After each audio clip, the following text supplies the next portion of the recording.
Dag sê beheer, Henko Tiersen, dis die 26ste April 2025. Ek is nou nie heeltemal seker van die tyd nie, maar dis waar Brandmiller nou is. Waar ek gisterand was, wat ek die video geneem het, daar by daai twee boompies was die water gewees, gistermiddag 5:50, en dis waar hy nou lê.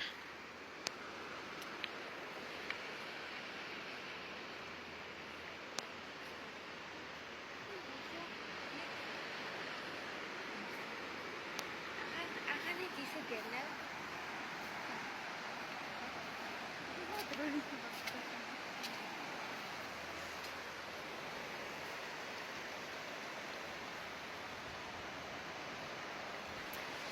Hy huisie is heeltemal onder die water.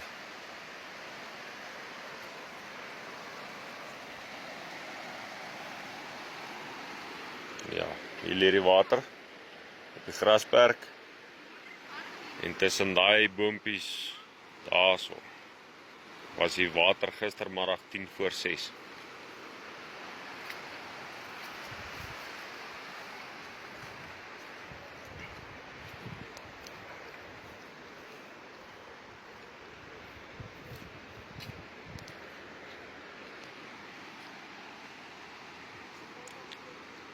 Daar is die water gister 5:50 gewees.